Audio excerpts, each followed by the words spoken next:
Hi, my name is Raquel Ketz, and I currently have been involved with community organizations, and I also recently graduated from Cal State Northridge, and I got my degree in political science and Chicano studies, and I am also a DACA recipient.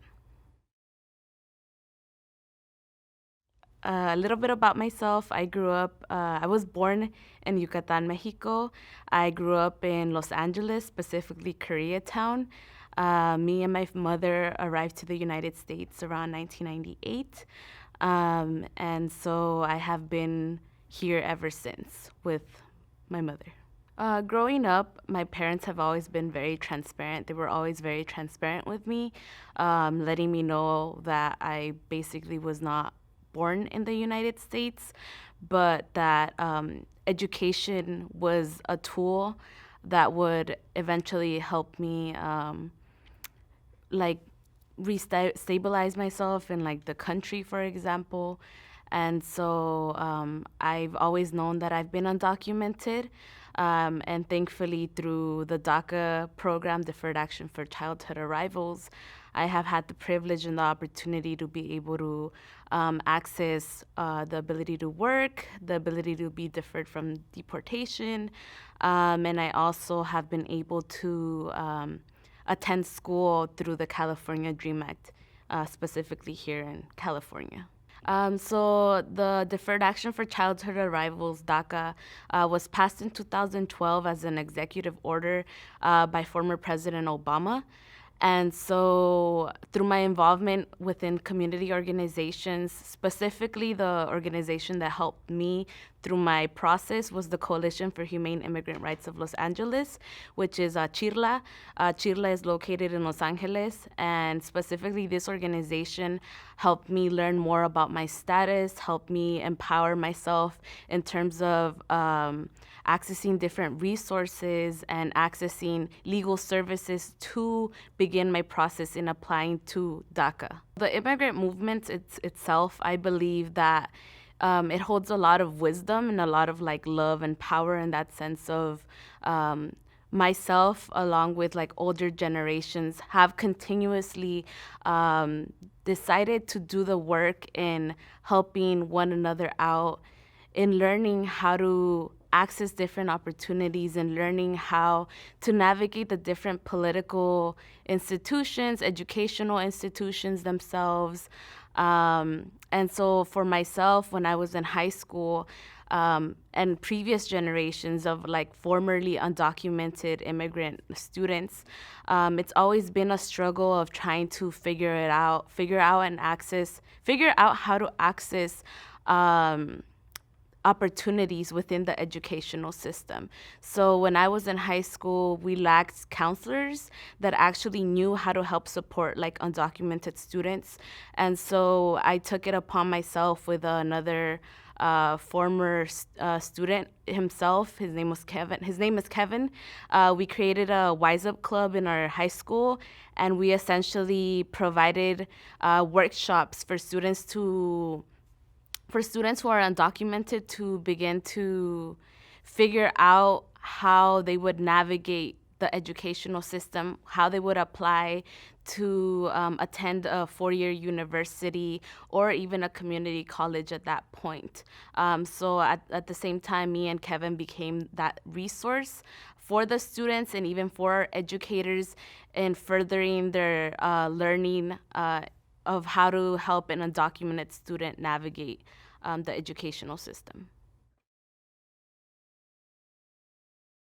The anti-immigrant rhetoric that is currently across the United States, it is a very intense and sometimes very isolating process. Many times there, as for myself, like I'm very privileged and I've had the opportunity to attend and receive an education. And many times I think about the families, especially mine, where my mom or my dad didn't have the opportunity to finish even like elementary school or middle school. They don't have the tool of like speaking English in a country that is consistently telling their immigrants that in order to form a part of the nation, they need to know how to speak English. They need to know how to sing the Pledge of Allegiance, and how to, in a sense, like assimilate. Um, and sometimes it could be very hard. And I think many times this anti immigrant rhetoric dehumanizes an undocumented immigrant person. And I think many times we think of an undocumented person as someone who's illegal or someone who's labeled as an alien, but most of the times these people have families. Most of the times, these people are just as hardworking as anybody else. And I think sometimes that's forgotten. And many times, I think it gets lost in translation that at the same time, the immigrant community won't be disempowered because of anti-immigrant rhetoric. Instead, organizations and community resources help re-empower these communities, these families, these children, in learning more about what their rights are, and how they can basically rise up against something that, or a system in that sense, that's trying to push them from not obtaining that type of humanity that they deserve overall. When I went to a college fair with my mom. My mom is pretty small, and she speaks like indigenous like tongue, and her second language is like Spanish to an extent. And so for me, like learning when I was in ninth, 10th grade that, maybe college wasn't going to be a possibility for myself. I had gone to a college fair, and I was speaking to one of the recruiters, and some of the recruiters didn't know what an immigrant or undocumented student was. So in that particular case, the recruiter told me that people like myself don't like belong to an extent at a higher ed university, or don't belong, don't like, we don't have the ability of like trying to figure out what our future looks past high school to an extent, because people like us just weren't meant to receive those resources.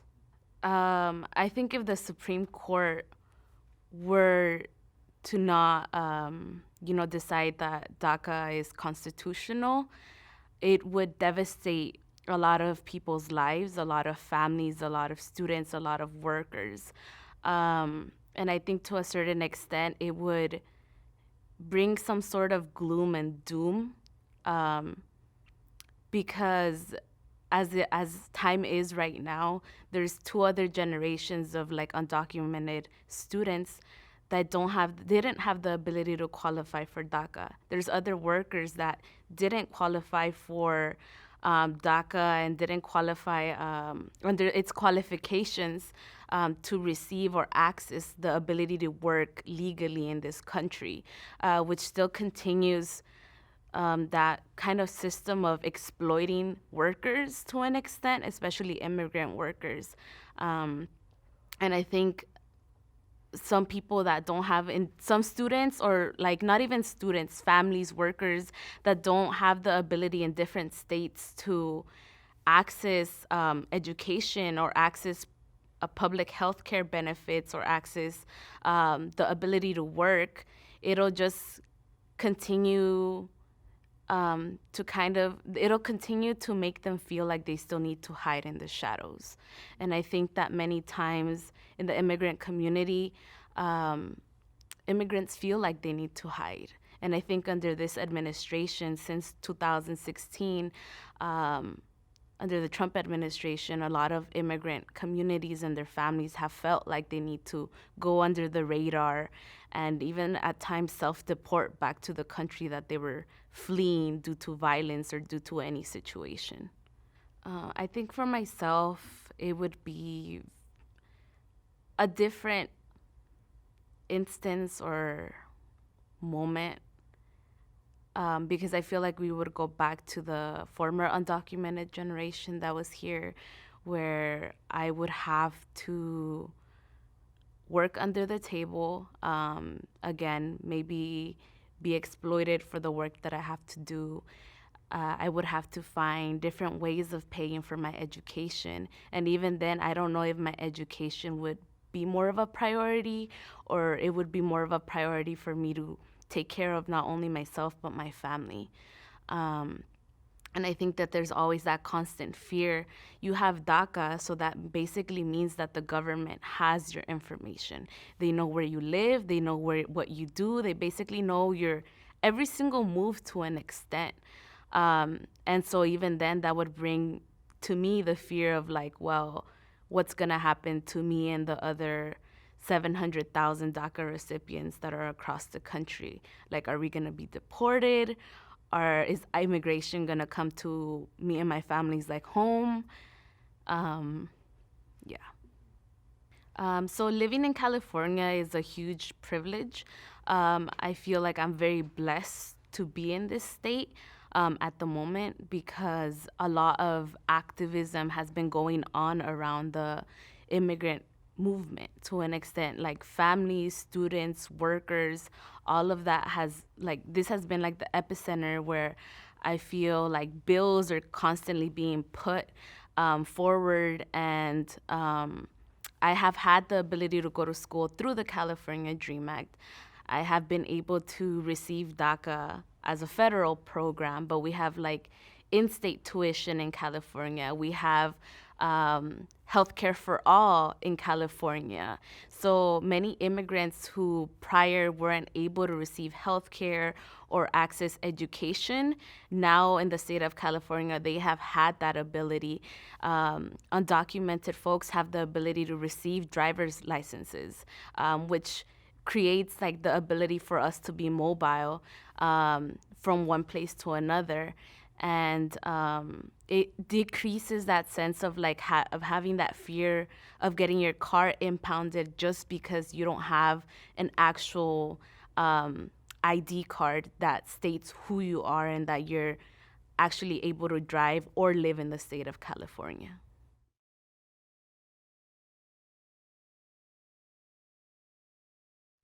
Proposition 187 is connected, I believe, is connected to what is currently going on today.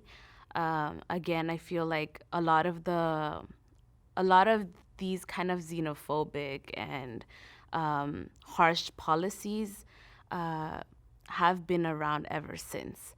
I feel like to an extent, California's political landscape, however, changed, because then from there on, you saw a lot of like the Latino population and a lot of like people of color uniting to an extent.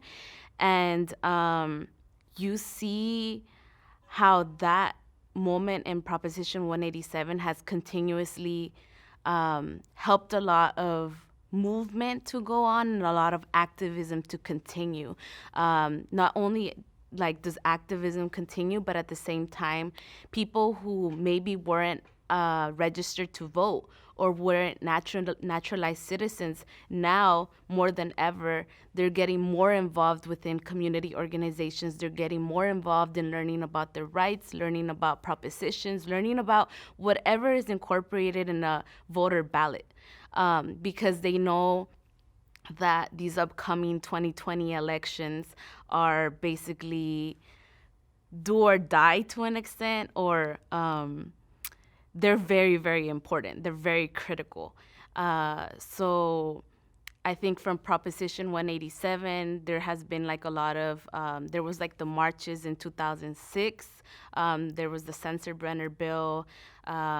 And then recently this year, because of DACA being taken to the Supreme Court, there were walkouts taking place. Just like when Proposition 187 happened and about 10,000 students walked out, we saw this time around 12 different high schools walk out, whether it was consented by their principal or not. The 12 different high schools and high school students decided that it was important for them to walk out because of their teachers, their educators, their friends, their families.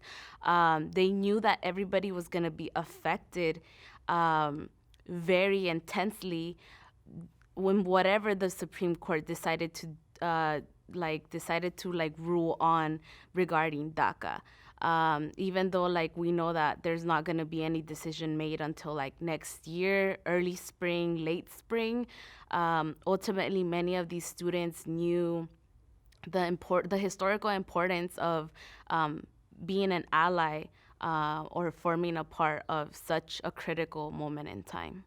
I think many of the opportunities that have come to us as like individuals who maybe who come from immigrant backgrounds, I think it's always been about taking a risk. And to an extent, it's just like learning how to re-empower ourselves, even when like we're constantly being told that we're powerless. I think many times, um, I think that now more than ever, for at least for me personally, it's not our time to be afraid. Yes, being afraid to an extent, fear. It's a lot of like fear that is constantly being like put to us or like portrayed to us, or we're living it. But I think we also find power within one another, and we find power in standing united and understanding that the future looks bright. That it is because of future generations, current generations, and past generations that we continue to be resilient. We continue to speak out, because many times if we were quiet and we didn't demand for our educational rights or our healthcare rights, our workers' rights, then we would just be going unheard. And I think from 25 years ago to where we are today, it's very, very important to continue to teach one another that ultimately, like, we are here to work to an extent, with different like systems and trying to figure out how to move forward, in terms of like the immigration landscape. How do we provide maybe citizenship for all to an extent? What does that look like? Because I feel like when Proposition 187 was happening, like that was always the debate too. Like, how do you give citizenship rights to like quote unquote like undocumented people or illegal people at that time?